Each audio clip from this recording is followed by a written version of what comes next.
የሳሚን ይሄ አባት የተባለው አባት እንደዚህ የሚያደርግ አይመስለኝም ከጀርባው የሆነ ነገር ከሌለበት ማለት ነውና አባት ተብየውን ነው አሁን ማግኘት የፈለግነው።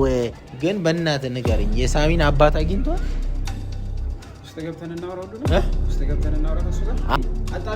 ተጭበርብረሃል ማለት ነው። ወይኔ ጉዴ! ለምን አትሰሙኝ? የመጀመሪያ ባለ ሀብት ነው አባት እያልክ እኔ አውቀዋለሁ እኮ እሱን አባት የት ነው የሚወስድ?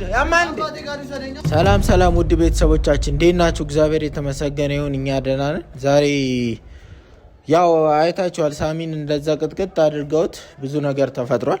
ነገሮች ወደ አልሆነ መስመር እየሄዱ ነው እና ግን ዛሬ መፍትሄ ያገኛሉ ብዬ አስባለሁ ሁሉም ነገር ማለት ነው።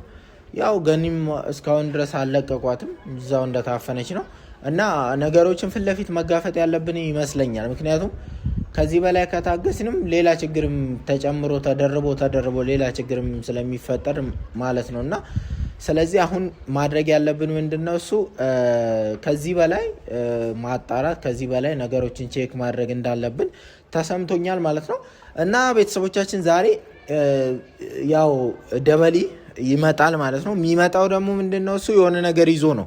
ትላንትና እንዳያችሁት ቪዲዮ ላይ አጣራ ነገሮችን ለማጣራት ሞክር ሄደክ ብለነዋል እና እሱ ደግሞ ቢያንስ አንዳንድ ነገሮችን የሆነ ስለማይታወቅ የሆነ ስራ ምናምን ብሎም የሆነ ነገር ብሎም ሊያገኘው ይችላልና አባት አሁን የሳሚን አባት ነው ዋና አግኝቶታል አላገኘውም ካገኘውስ ምንድነው እሱ የሚለው ምንድነው ፍላጎቱ ምናምን የሚለውን ነገር እያንዳንዱን ማጣራት የምንፈልገው የሳሚን ይሄ አባት የተባለው አባት እንደዚህ የሚያደርግ አይመስለኝም ከጀርባው የሆነ ነገር ከሌለበት ማለት ነውና አባት ተብየውን ነው አሁን ማግኘት የፈለግነው። እሱን ደግሞ እንዴት ነው ማግኘት የምንችለው የሚለው ነገር ላይ ነው ዛሬ ይዤ መጣሁት ማለት ነውና እሱ ኦሬዲ ደርሷል መሰለኝ እየመጣው ነው ብሎ ነበረ። ቤተሰቦቻችን እንደውም ደርሷል እዚህ እና ነገሮችን ብቻ እኔ አላውቅም። ደበሊ እንዴት ነው? ሰላም አለን እግዚአብሔር እንዴት ነው? እርግጠኛ ነኝ አዲስ ነገር ይዘህ ትመጣለህ ብዬ አስባለሁ። ሰዎቹንም አግኝታቸዋል ብዬ አስባለሁ። ግን በእናትህ ንገረኝ የሳሚን አባት አግኝቷል? ውስጥ ገብተን እናወራ ከሱ ጋር። አይ በጣም አስከፊ ነገር ከሆነ ምናልባት አስከፊ ነገር አባቱን አግኝቷለሁ። ግን የምር አግኝቷል? አባት አትበለው በእናትህ። ውስጥ ገብተን ለሱ ልንገር እኮ አሁን ከመጥፎነቱ ውጭ ግን አባቱ ነው። አባቱማ አባቱ ነው። እኔ አጣርቼ ደርሼበታለሁ። ግን እዛም ገብተን የሆነ የሚበጠብጠው ነገር እንዳንናገር እዚሁ ጋር ብትነግረኝስ? አባቱን አግኝቷለሁ እና ሌላ በቃ ውጥንቅጥ የሆነ ነገር ነው እና ውስጥ ገብተን ብናወራው ደስ ይለኛል ከሱ ጋር። እሱም ይስማ። ይሄን ያለ የከፋ ነገር አይደለም እና አሁን ስለሷ ስለ ገነት ስለ እናትየው ሁሉንም ውስጥ ገብተን ብናወራ ይሻላል። እሺ ና እንግባ። ግን እኔ አሁንም ነገር የሚያስደነግጥ ነገር ነግረው በእናትህ ሌላ ነገር እንዳይፈጠር ደግሞ ድጋሚ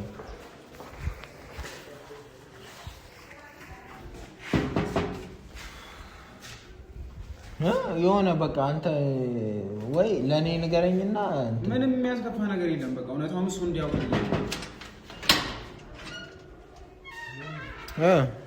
ለምንድን ነው ሰው እየዘብኝ የሚመጣው? አንተ እስቲ ቁጭ በል በእናትህ ተሻለ እዚህ ጉድህን አለ ቁጭ በል ናቲ ገና ሳልገባ ሰላም አጥልበኝ ይሄ ፑል ቤት አይደለም። እሺ ዝም በል ለሱ ለአንተ ነው በቃ አስወጣልኝ። አልፈልግም በቃ ለአንተ ብሎ ነው ነገሮችን እያደረገ ይበቃኛል። እኔ ሊገለኝ ነው ሰው የሚመጣው እዚህ በቃ እሱ አይደለም አወቅን እኮ አሁን አስደብዳቢውን አስወጣልኝ። እስቲ ወደዛውን አስደብዳቢውንም አጋቹንም አውቀናል። አስደብዳቢውንም አጋቹንም አውቀናል። ተረጋጋ ራስን ለማረጋጋት። ማን ነው አስደብዳቢ? ማን ነው አጋቹ? እኮ እሱን ለማውራት በቃ ሳሚ እሱ ምን አለው? ምንም ያገኘ ጥቅም አለ? ምንም አባት ነው እሱ። ከዚህ ሁሉ እኮ የአሪዮስ እና ሰይጣን አባት እኮ ነው እያስደበደበ ያለው። ለምን አትረጋጋም? ረጋ በል። እዚህ ስለገነፋ ምንም የሚፈጠር ነገር የለው። እኔ ምንም አቆ ነገር የለም። እኔ ላንተ ነው እስካሁን ስለፋይ ቆየሁት። ያው ለሱ ተነስቶ ብዙ ቦታ ደርሶ ምንድነው የደረስከው? ራሱን አደጋ ላይ ጥሎበት ነገር አለ። ቁጭ በልና እናውራ። እንደዚህ ሰው ለምን አትሆንም? ራሱን ሰው ያወራኝ አይደለም አንተ ራሱን አደጋ ላይ ራሱን አደጋ ላይ ጥሎ ምንም ሄዶ ነገሮችን ለምን እንደማትሰማኝ? ይሄ ሰውዬ ኃይለኛ ነው እንደምታስበው አይደለም። ብዙ ሰዎችን አምነ ህይወት ላይ ያስገብታል እኮ እህቴ ነች እህት ነኝ ብላ መጣችን ሴት የሚስት ፍቅረኛ ብዙ ነገር እኮ አይተናል። ብዙ ነገር አልፈናል። ዛሬ ደግሞ ይሄ ልጅ በጥልም ቢሆን አንዳንዴ ማለት ነው ልንገርህ፣ በሰላማዊ መንገድ ተገናኝተህ ጓደኛ ከምትሆነው ሰው ይልቅ በመጥፎ መንገድ ተገናኝተህ ጓደኛ የምትሆነው ሰው 10 እጥፍ የተሻለ ነው። አለማመን እኮ ይችላል። ሳሚ እንዴት ተግባባችሁና ተገናኛችሁ? ሲጀመር እናንተ ህይወቴ ውስጥ ችግር የመጣው ናቲ እሱና እሱ እህት ከመጡ በኋላ እኔ ምንም ያደረኩት አይደለም። አፌን እንኳን ከፍቼ አንድ ነገር ልንገርህ ሳሚ፣ ነገሮችን ለምንድን ነው እሱ አካብደ የምታየው? በቃ እሱ ጥሩ ነገር ይዞ ከመጣ ጥሩ ነገር ይዞ መጥቷል፣ ያስታውቃል። መጥፎ ነገር ይዞ ከመጣ ግን መብት ነው ማስቆም እኮ። እኛም እናስቆማለን። እኔም ማሳልፍ ያልሰጥም ለሱ። አንተ የሚያውቀው ነገር አለ ወይ? ሁሌም ከጎን ቆማለሁ። አንተ የምታውቀው ነገር አለ? አዎ ጋብልና እንደ ትልቅ ሰው ቁጭ ብለን እናወራ። ቆይ አንተ ድብድቡ ላይ ነበረ? እሱ የድብድቡ ቀን ነበረ? የለም አላልከም? የለም እሱ የሚያውቀው ነገር የለም። ዝም ብሎ ማን እንደደበደበው እንኳን እኮ አያውቅም። መልእክት እንኳን ያስቀምጡለትም በስነ ስርዓት እኮ አልሰማም። እሱን እንስማ። ነገር አጣርቼ መጥቻለሁ። አሁን ቁጭ ብለን እንደ ትልቅ ሰው እናውራ፣ ተረጋግተን እናውራ። በቃ እኔ ስለ አባቱ ሙሉ ነገሩን አጣርቼ መጥቻለሁ። ስለ አባቱ ነው ስለደበደበው ሰው ነው ያጣራው? አባቱ ነው ያስደበደበው እኮ። እሱን እኮ አውቀናል ቀድመን። ሰከንድ ብላችሁ ለምን ና ቁጭ በልና እኔ ምንም አውቀው ነገር የለም። አባቱ ነው ይሄን ሁሉ ነገር ያደረገው። ቁጭ በልና ስማ። ይኸው አሁን ይሄ ነገር ማለት ነው ሳሚ እኮ ተደብድበሃል። ከዛ ደግሞ የእናትን ቀላል አይደለም የደረሰበት ጉዳት ስሜቱ ከባድ፣ በጣም ከባድ። እንደ ቀልድ የምናየው እዚህ ጋር ሰው ልከን አንድ ሰው ልከን ምናምን የሚታመን ነገር አይደለም ነው እኔ እያልኩ ያለው። ይኸውልህ ያሳደገው ከባድ ነገር ባይሆን እንደዚህ እያመናጨቀኝ እሱ ጋር ገባኝ። እኔ አይደለም እያቀለልኩ አይደለም። ስሜቱ ከባድ ነው። ይገባናል፣ ያለበት ስሜት በደንብ ይገባናል፣ እረዳለሁ። እናትህ ጠፍታ ከዛ ደግሞ እሷን ፍለጋ ወጥተህ ተደብድበህ ምናምን ስገባ ያለው ስሜት በጣም ከባድ ነው፣ እናውቃለን። ግን ሳሚ አሁንም ያለህበትን ስላወቅሁ ነው። እንዴት አላውቅም፣ እየተረዳንህ ነው። አይምሮ ይቆጣኛል። እሱ ስለላከህ ነው ወይስ የራስህ እንትን አለ? እሺ ሰው ልጅ እኮ ነኝ፣ እንዴት ነው የምታስበው? እሺ ቆይ አሁን የደረሰብህን እኮ አንተ የምትቀይረው ነገር አለ? በምን ዙሪያ ነው? አሁን በዚህ አይደለም እንደዚህ አይነት ነገሮች የምትቀይረው ነገር አለ? ምንም የምትቀይረው ነገር እኮ የለም። ተረጋግተህ አይደለም ተረጋግተህ እኮ ልንሄድ ነው እኮ። አሁን መጀመሪያ እሱ እንስማው ነው። ስለ አባትህ እንስማ፣ ንገረን የሄድክበትን ጉዳይ። ከአንተ ጋር ያለሁት የደረሰብህን አውቃለሁ። ረጋ በልና ስማኝ። መጀመሪያ የሄድክበትን ጉዳይ ንገረን። አንተ የላከኝ ቦታ ሄጃለሁ፣ ሁሉንም አጣርቻለሁ እኮ። አጣርተህ ከመጣህ ንገረና በቃ። አንተ ደግሞ ሁሌ የማይፋታኝ ቆይቶ እሱን ተው፣ አንተ ከሱ የባሰ ተው፣ እሱን አንተ ንገረን። ለኛ እየሰማሁ ነው አይደል? ሰማኝ እኮ በስነ ስርዓት ሰማኝ። እኔ ላንተ ብዬ ነው ጆሮ አለኝ ግዴታ ወደ አንተ መዘዝ እና ንገረው፣ እዚህ እና ንገረው። በእናትህ ወደ በቃ እንገረኝ። እኔ ምንም ይኸውልህ ስማኝ፣ ሰከንድ ብለህ ስማኝ። የምትሰማኝ እኮ ሄጃለሁ አባትህ ጋር። አባትህ ከተማችን ውስጥ አለ የተባለ ባለ ሀብት ነው እና ቆይ ሰከንድ ብላችሁ ስሙኝ። እንትን ሳትሉ ጣልቃ ሳትገቡኝ አለ የተባለ ባለ ሀብት ነው። በጣም አደገኛ ነው። እኔ የማውቀው ሰው እኮ ግን እሱ አባት ተብሎ የማውቀው ሰው ባለ ሀብት አይደለም። ይሄ ለእኔ የመጀመሪያ ስራዬ አይደለም። ስሙኝ፣ አጣልቼ ነው የመጣሁት። ተጭበርብረሃል ማለት ነው። ወይኔ ጉዴ! ለምን አትሰሙኝ? የመጀመሪያ ባለ ሀብት ነው አባት እያልክ እኔ አውቀዋለሁ እኮ እሱን አባትን ለመንገድ ስላልፈለኩ ከአንተ ጎን ለመሆን ሌላ ሰው ጋር እንደነኝም አባቴ ነኝ። ማንንም ወሬ እሺ፣ ቀጥል። ወደ ጉዳይ እየመጣሁ እኮ ነው። ረጋ በልና ስማኝ። ቀጥል። እሺ፣ እኔ እኮ የተናገርኩት ነገር የለም። አግብቶ የራሱን ህይወት መስርቶ እየኖረ ነው። በቃ በጣም ባለ ሀብት ነው። ምንም እንዲታወቅበት አይፈልግም። ከውጭ ልጅ እንዳለው ከታወቀ ከሚስቱ ጋር ይፋታል። ሙሉ ሀብቱን ያጣል። ሰው እንዲታወቅበት አይፈልግም። ለምንም አታምነኝ። ረጋ በልና ስሙኝ ያልኩኝ ለዛ ነው። ከውጭ ልጅ እንዳለው ራሱና ራሱ ብቻ ነው። ሚስቱ ብታውቅ ምን አባቱ ባለ ሀብትስ ቢሆን ምን አባቱ ትዳሩ እንዲበጠበጥ አይፈልግም። ገና ሊያስገድሉልህ ይችላል ማለት ነው። ለዛ እኔ የማውቀው ሰው ግን ባለ ሀብት አይደለም። ይቅርታ አድርግልኝ። እኔ አባት ተብዬ የማውቀው አንተ ለምን አትነግረኝም? እና መጀመሪያ ጠይቀኝ። ለምን ከኔ ሁሉንም ነገር ሚስት አግብቷል አልኩኝ አይደለ? የሚስቱ ነው አዎ የአዲሱ ሚስት ነው። ይሄ ነገር ከታወቀበት ከውጪ ልጅ እንዳለው ከታወቀበት እና እሺ እናቴን ለምን አባቱን ያቀጣል? እሷ ትናገራለች። ሄዳ አባትን አመጣልሃለሁ ስትል ሰምቶ በቃ እሺ። አሁን ይኸውልህ ሳሚ አይደለም እሷ እኮ ሄጄ አባትን ካለበት አምጥቼ አገናኛለሁ ስላለች ገና ቀድሞ አውቆ ነው ሊያስገድልው ላይ ይችል ነበር። ዝም በል በቃ ከውጪ አይደለም እየተጋጨን ያለ ነው እየተጣላን ያለ ነው ከከባድ ሰው ጋር ይመስለኛል። አባት ደግሞ የሚያስገድለው ከካደካ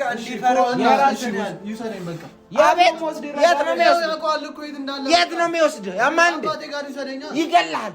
ጠጅ ቤት መሰለኝ ዝም ብዬ ይገላል። አግኝቶ ነው ጭራሽ ፊት ለፊት እሱ ትዳሩ ስለተይ በቃ አባቴ ጋር ይሰማኝ ነው አይደል? ይኸውልህ ሳሚ ሀብታም ከሆነ ደግሞ የሆነ የሚያወርሰኝ ነገር ይኖራል። አያገባችሁም በእኔ ህይወት በቃ አባቴን አባቴ ጋር ይዘኝ ለምን አትረጋጋ?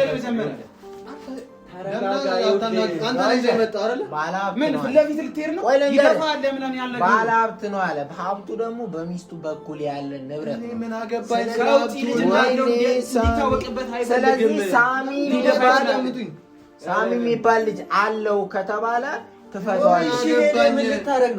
እኔ የምፈልገው እናቴን ነው። በቃ እናቴን እዛ እያሰቃያት ነው ያለው። ሚስቱ ፈታችሁ ማለት ምን እንደሚፈጠር እኔ ራሱ ጉዳይ ስለሱ ህይወት ምን አገባኝ? እኔ እኮ ልጁ አይደለም። ሌላውን ተወናት ይደፋል፣ ራሱ ይደፋል። አሁን ሰው አይደለ ይላከብህ ራሱ ይደፋል። አሁን በሰይድ ዝም ብለህ አንድ ነገር እንስማማ። እዚህ ጋር መጀመሪያ ያረጋበ አንተ ድምፅህን አጥፍተህ ጸጥ ብለህ ቁጭ በል። አባት ገለመሌ አትበል፣ እንደ ህፃን ልጅ አትበል። አትጠርጠራው። ረጋልና ስማ። አባትን እርሳው። አባትን በፊት የምታውቀው አባትህ በህይወት የሌለው ኢዮብ ነው አይደል? ልብህ ላይ እሱ እንዳለ ይሁንና ይሄኛውን አባትን እኔ ራሱ ጉዳይ አባቴን እናቴን ይመልስልኝ።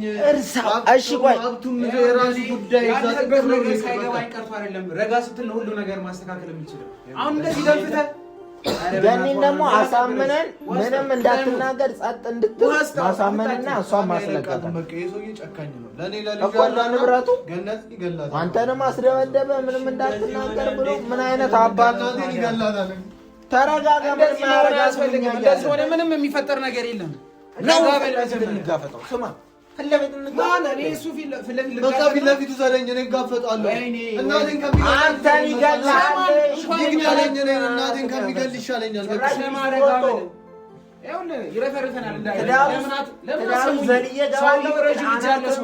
አናትን አፍርሶን የሚገል እመነኝ 100% ማለት ከምታለቃቅስ ማለት ነው። እሺ አሁን አንድ ነገር ላይ እስቲ እናስብ።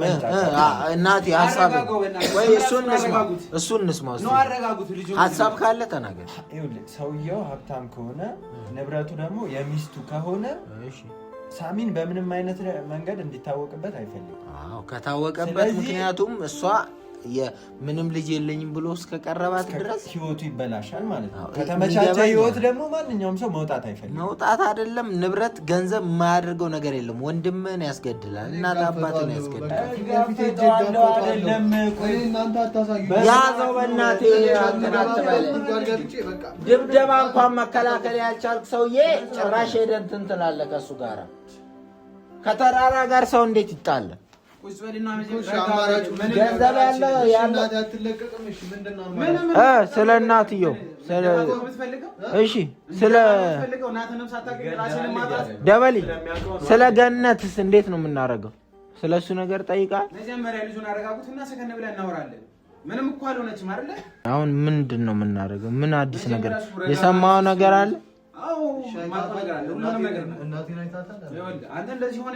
አይታታል እንዴ? እኔ ሄዳለሁ እንደዚህ አይታታል? አዎ አይቻታለሁ።